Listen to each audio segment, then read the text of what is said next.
No episódio anterior, nós vimos como era a vida cotidiana dos cristãos comuns em 2 vídeos.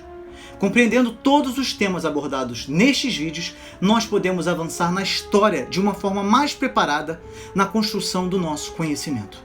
Hoje falaremos sobre a última e a mais terrível das perseguições que a igreja sofreu nas mãos do Império Romano.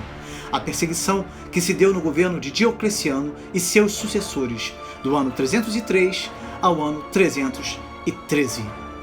Para a compreensão correta dos assuntos abordados neste vídeo, assista também os vídeos diários do devocional Tempo com Deus 365 dias, que fará uma aplicação do conteúdo trazido nesta série ao nosso dia a dia, de forma leve e com uma profundidade ainda maior. As séries do canal Música e Teologia contam com as opiniões de grandes teólogos e estudiosos da Bíblia e da história da igreja cristã, e de diversas áreas como a teologia, a arqueologia, a filosofia, a antropologia, a linguística e outras, para uma correta hermenêutica e exegese bíblica, que irá ampliar seus conhecimentos em relação à palavra de Deus e à história da igreja cristã.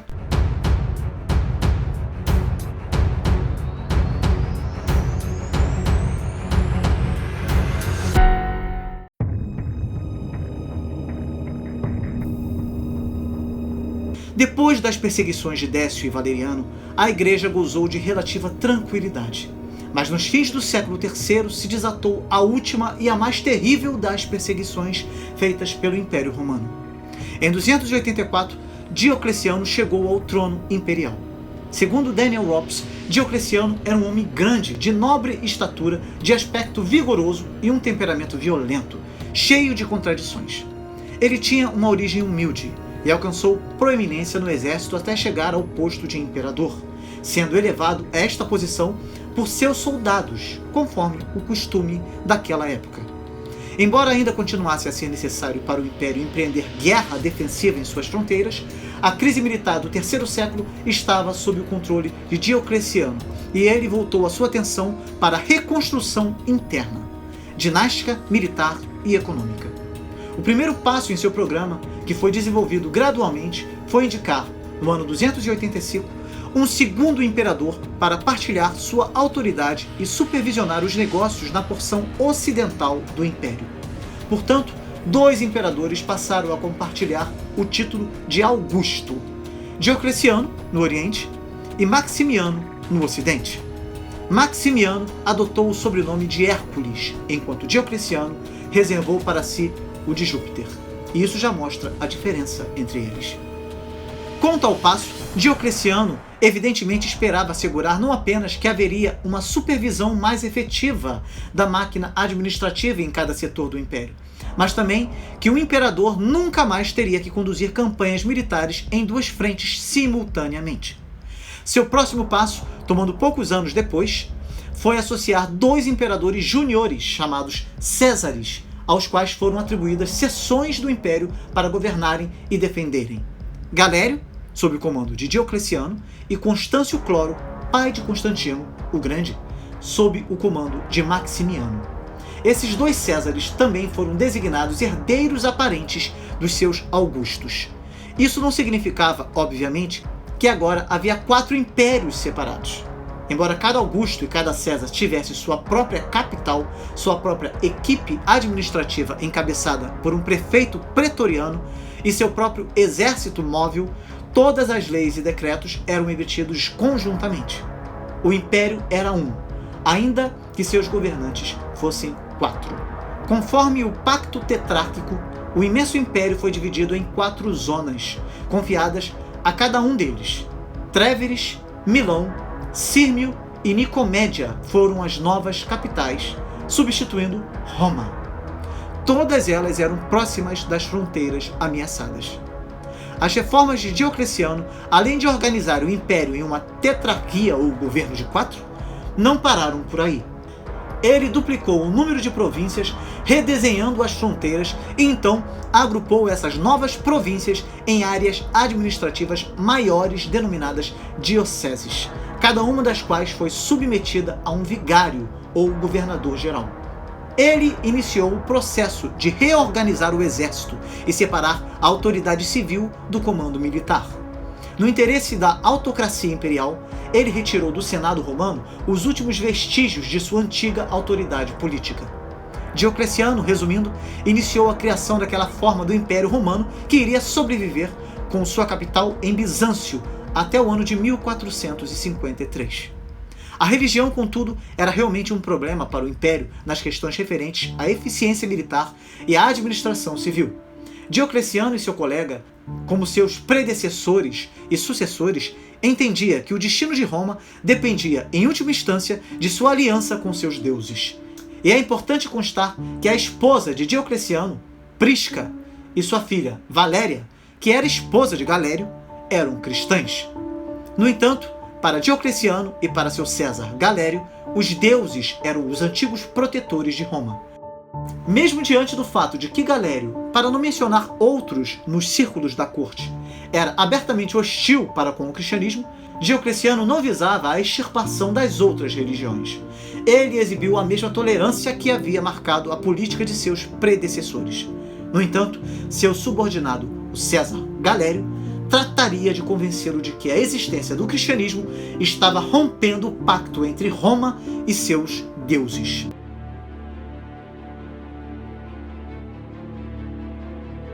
Quando Diocleciano organizou a tetrarquia, havia mais de 30 anos que os cristãos viviam em paz. As suas reuniões realizavam-se à vista de toda a gente. Podiam-se apontar às suas igrejas e dizer quem eram os seus bispos. Por toda parte, nos altos postos, muitos magistrados municipais e funcionários do império eram publicamente conhecidos como cristãos. Mesmo na corte, eram numerosos. Prisca, mulher de Diocleciano, e a sua filha Valéria, esposa de Galério, mantinham estreitas relações com os cristãos e dizia-se correntemente que o César Constâncio Cloro estava em vésperas de converter-se, o que, aliás, era exagerado. Percebia-se por muitos indícios que chegara o ponto em que todo o paganismo estava prestes a desmoronar-se, minado pela nova doutrina.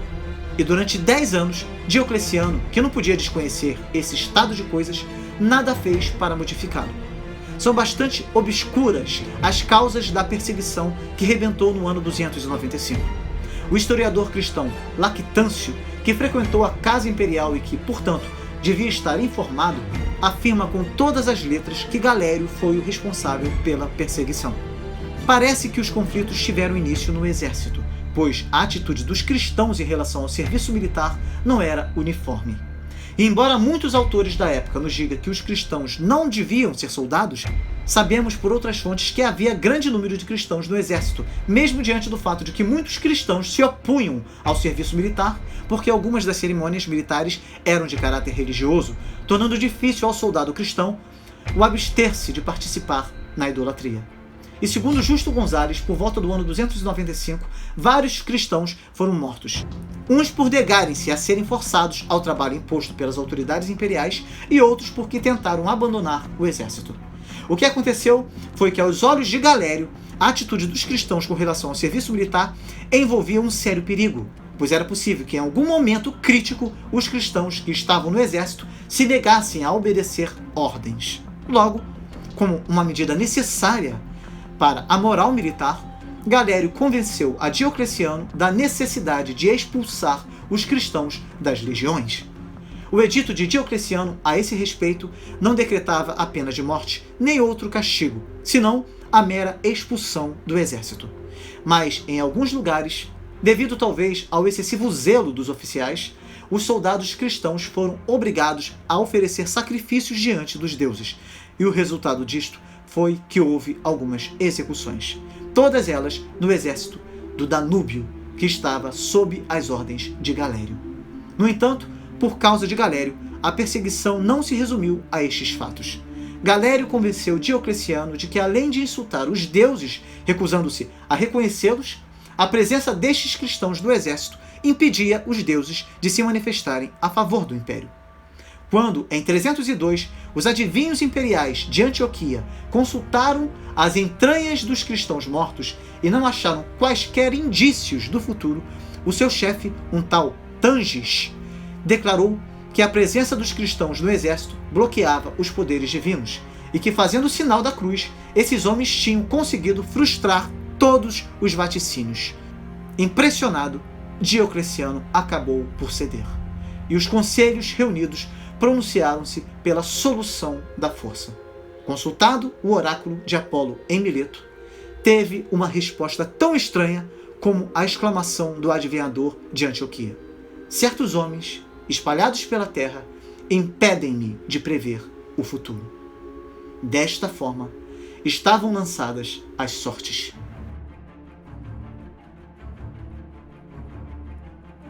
No ano 303, no mês de fevereiro, apareceram 3 editos de perseguição, um após o outro. O primeiro deles ordenava que cessassem as assembleias cristãs, que todos os exemplares da Bíblia fossem queimados, que todos os templos construídos em todo o império durante meio século de aparente calma fossem destruídos e que todos os cristãos que desempenhassem funções públicas fossem obrigados a negar a sua fé se quisessem continuar em seus empregos. Já na véspera do dia em que o edito devia ser promulgado, dia 24 de fevereiro de 303, a polícia de Nicomédia, no excesso de zelo, saqueava a igreja da capital e incendiava os livros litúrgicos. Até este ponto, Diocleciano se negava a derramar o sangue dos cristãos. Mesmo quando um cristão desesperado rasgou o edito em plena praça de Nicomédia, o que lhe valeu ser imediatamente entregue às chamas, o imperador não reagiu especificamente ao incidente. Porém, muitos fiéis foram torturados e condenados à morte por se negarem a entregar seus livros sagrados. Somado a isto, 2 incêndios misteriosos ocorreram no Palácio Imperial. E qual foi a atitude de Galério?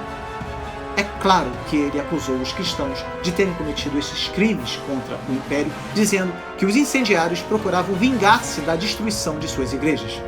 Alguns historiadores acreditam que foi o próprio Galério que ordenou os incêndios, para logo culpar os crentes.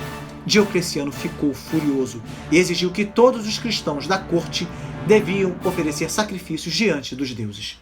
Sua esposa Prisca e sua filha Valéria, que era casada com Galério, sacrificaram, mas seu camareiro Mor, o cristão Doroteu, assim como o bispo Antima e grande quantidade de sacerdotes e fiéis, pereceram no meio das mais horríveis torturas, sofrendo o martírio.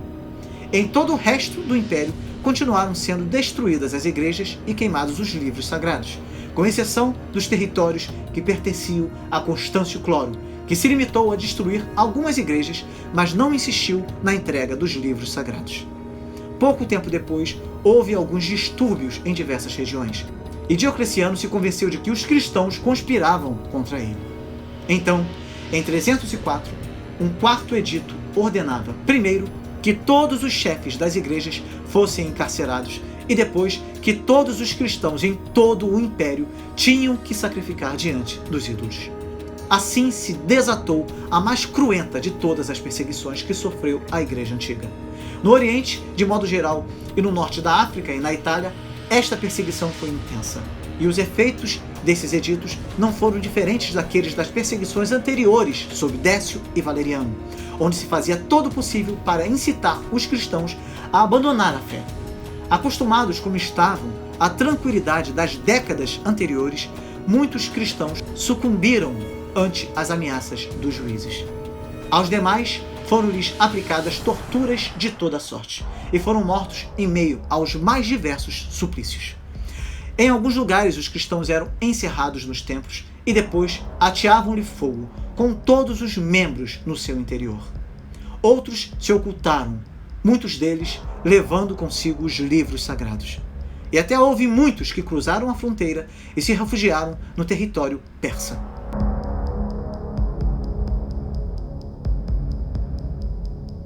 Em meio a tudo isso, Galério maquinava um modo de fazer-se dono único do império.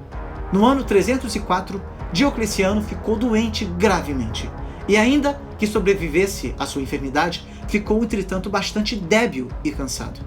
Galério foi correndo ficar ao seu lado, mostrando doçura num primeiro momento e ameaças posteriormente, obrigando Diocleciano a abdicar do trono enquanto ele assumia o poder.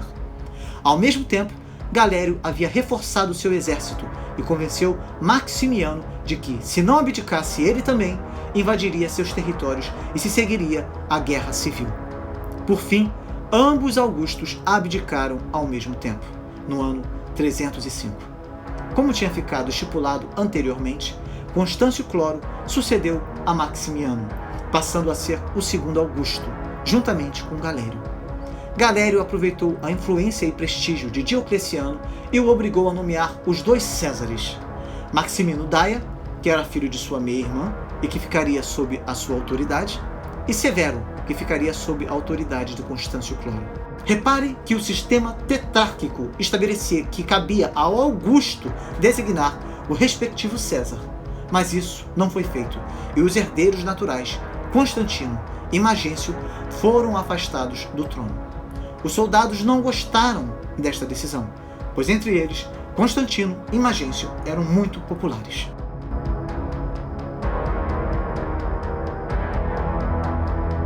Os 2 Augustos, Constâncio Cloro e Galério, tinham políticas bem diferentes em relação aos cristãos. Tendo ficado senhor de todo o Ocidente, o tolerante Constâncio Cloro, a perseguição parou nos países onde começara, como por exemplo, na Espanha. O novo César dessas regiões, Flávio Severo, embora bastante duro, preferiu mostrar-se conciliador. Segundo o historiador Eusébio de Cesareia, as regiões situadas para além da Ilíria, isto é, a Itália inteira, a Sicília, a Gália e todos os países do Ocidente, a Espanha, a Mauritânia e a África, depois de terem sofrido o furor da guerra durante os primeiros anos da perseguição, prontamente obtiveram da graça divina o benefício da paz. No Oriente, a esperança momentânea viu novamente o desencadear da perseguição. Assim que o novo César, Maximino Daia, chegou aos seus estados, aconselhou os seus funcionários, segundo se diz, a empregar mais doçura do que a brutalidade para atrair os cristãos ao culto oficial. Os resultados dessa mansidão, como era de se esperar, foram inúteis. E esse homem brutal, ébrio e supersticioso enraiveceu-se e voltou apressadamente aos métodos do seu tio e superior Galério. Então, continua Eusébio, viu-se o mundo romano dividido em 2 partes. Todos os irmãos que viviam numa delas gozavam dos benefícios da paz. Os que viviam na outra estavam submetidos a inúmeras provas. Publicou-se a seguir o Edito de 306, que obrigava todos os súditos a fazerem sacrifícios públicos aos deuses, e percorreram-se as ruas, uma por uma, chamando cada um dos moradores pelo seu nome, para que ninguém pudesse escapar. Foi nessa ocasião que o Egito passou por um dos seus maiores sofrimentos. Como os funcionários e magistrados não ignoravam o nível moral dos seus superiores Galério e Maximino Daia, aproveitaram-se disso e a perseguição tornou-se o meio de satisfazerem os seus vícios e ambições.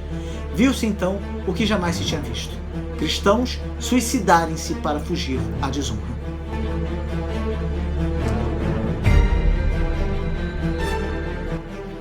Galério detestava Constâncio Cloro por ser este mais velho do que ele, porque o nome dele passava sempre à frente do seu nos atos oficiais e, sobretudo, porque o considerava de uma espécie diferente da sua.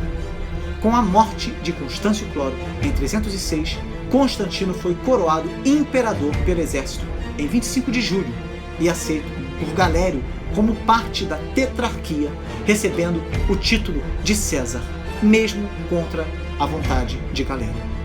Ele seguiu uma política cautelosa. Constantino preferiu agir assim, reforçando sua posição nas Gálias e na Grã-Bretanha. Magêncio, por sua vez, filho de Maximino, foi habitar em suas terras perto de Roma. Após os rumores de que os imperadores estariam tentando impor um imposto per capita à população romana, como já se fazia em todas as demais cidades do Império, e que ele pretendia dissolver o que restava da guarda pretoriana que ainda estava acampada em Roma, uma grande rebelião irrompeu e Magêncio foi aclamado imperador em 28 de outubro de 306 e conseguiu ser reconhecido imperador nas regiões sul e central da Itália, na Córcega e Sardenha, na Sicília e nas províncias da África. Magêncio evitou utilizar os títulos de Augusto e César a princípio e se intitulou Príncipe Invicto, na esperança de obter o reconhecimento de seu governo do Augusto Galério, que, contudo, se recusou a fazê-lo. Mais tarde, Magêncio derrotou Severo, que era o César do falecido pai de Constantino, e tomou seus territórios no norte da Itália até os Alpes no norte e até a península da Ístria, no oriente, assumindo para si o título de Augusto. A atitude de Magêncio era uma grande ameaça aos planos de Galério, que invadiu os territórios de Magêncio. No entanto, suas tropas começaram a se unir a Magêncio, e ele se viu obrigado a abandonar a campanha. Por fim, não havia outro remédio a Galério senão acudir a Diocleciano novamente, e com sua ajuda, um novo Augusto foi nomeado para o Ocidente: Licínio. Isso enfraqueceu a campanha de Magêncio. Oficialmente, então, havia de novo 2 Augustos, Galério e Licínio, e sob eles os Césares, Maximino Daia e Constantino, que assumiu o lugar de Severo. Em meio a todo este caos, a perseguição continuou. No entanto, no Ocidente dominado em sua maior parte por Constantino e Magêncio, a perseguição não era promovida, pois ambos sabiam que Galério, na verdade, era um rival que havia tentado deserdá-los, e estavam certos de que a perseguição era fruto da política de Galério. Mas Galério e seu protegido, o César Maximino Daia, continuavam perseguindo os cristãos.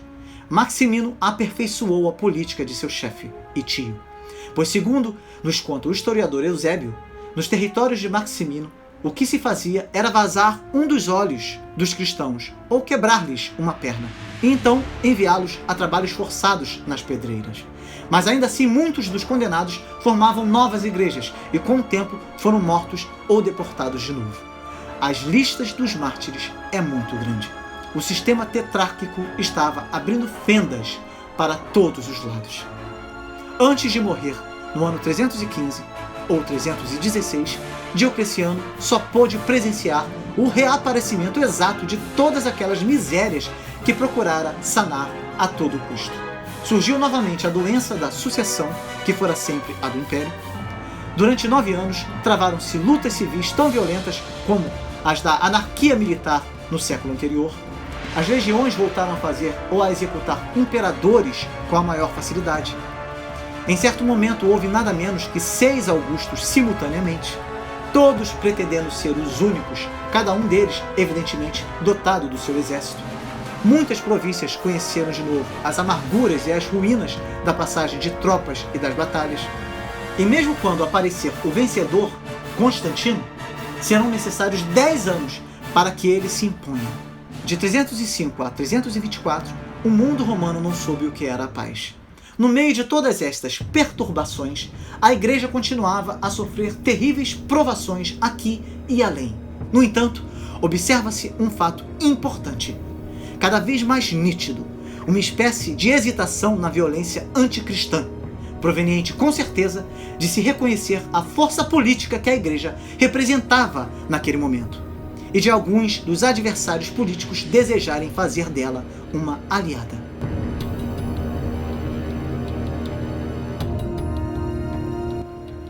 Quando os cristãos começaram a desesperar, a tormenta amainou. Galério, que certamente foi o autor de toda essa crise e o responsável por todos os horrores perpetrados por Maximino Daia, estava enfermo de morte. Lactâncio, no livro Vingador, em que evoca a morte dos perseguidores, reproduziu minuciosamente todo o drama. Atacado de uma doença horrível, alguma lepra oriental, acompanhada de hemorragias, gangrena e pulular de vermes nas chagas, o imperador, depois de perder a esperança nos seus curandeiros e adivinhos, chegou a admitir que o seu mal era um castigo e quis reconciliar-se com o Deus dos cristãos. Por outro lado, tudo se desmoronava à sua volta. A ordem e a paz estavam em ruínas. Nestas condições, valia ainda a pena, em nome do princípio de uma irrisória unidade, continuar a espalhar tanto sangue? Assim se assinou um edito em 30 de abril de 311, que Licínio e Constantino rubricaram, pondo fim à perseguição. Lactâncio leu nas muralhas de Nicomédia. É um edito estranho, em que o imperador mal-humorado começa por censurar aos cristãos a sua teimosia em desprezar as instituições religiosas de Roma, mas acaba por reconhecer o malogro das medidas de violência e conclui dando-lhes a liberdade de existência. era a mais estrondosa vitória que o heroísmo dos mártires tinha alcançado. A mão do carrasco tremera perante a sua coragem e deixava cair a espada, pondo fim à mais cruenta e praticamente a última das perseguições que a igreja teve que sofrer nas mãos do Império Romano. Logo foram abertos cárceres e as pedreiras, e delas brotou uma torrente humana de pessoas aleijadas, tortas e maltratadas, mas em gozo pelo que para elas era uma intervenção direta do alto. Galério morreu 5 dias depois, e o historiador cristão Lactâncio nos diz que seu arrependimento chegou demasiado tarde. O império ficava nas mãos de Licínio, Maximino Daia, Constantino e Magêncio. Os 3 primeiros se reconheciam entre si e consideravam a Magêncio como um usurpador. E quanto à sua política em relação aos cristãos, Licínio, Constantino e Magêncio não os perseguiam, enquanto que Maximino Daia, César de Galério, reduziu ao mínimo a aplicação do edito, limitando-se a simples ordens verbais. Mandou abrir as prisões, deixando sair os que haviam confessado a sua fé, mas fez isso de muita má vontade e na disposição de prendê-los novamente. A partir do fim do ano 311, esse fanático tratou de tirar o pouco que havia concedido aos cristãos, chegando a proibir, sobretudo, sob diversos pretextos, as assembleias cristãs. E quando Galério acabou de morrer, Maximino Daia, senhor de todo o Oriente, reativou a perseguição com uma alegria feroz. Eusébio de Cesareia nos deu um vislumbre da maldade de Maximino Daia, dizendo que ele foi tomado por uma paixão insana por sua garota cristã em Alexandria, chamada Catarina, que era uma nobre de notável riqueza, educação e castidade. Quando a garota recusou seus avanços, ele tentou matá-la de uma forma cruel e lenta, em rodas com pontas de ferro. Porém, como não conseguiu, ele a decapitou e tomou toda a sua fortuna. Portanto, as perseguições não terminaram com a assinatura do Edito de Galério, em 311, nem mesmo com o Edito de Milão, no ano 313, mas somente após a morte de Maximino Daia, em julho ou agosto do ano 313. Sua morte tem sido atribuída a uma variedade de motivos: ao desespero, veneno e à justiça divina. Seja como for, os acontecimentos que levaram ao fim das perseguições foram ocasionados pela grande campanha de Constantino rumo ao poder absoluto do Império. No próximo vídeo, nós falaremos sobre os mártires desta perseguição tenebrosa, antes de analisarmos a ascensão e o impacto de Constantino. Continue analisando os assuntos deste vídeo conosco durante a semana, através do nosso devocional diário Tempo com Deus 365 dias. Diga o que você achou deste vídeo e se inscreva no canal.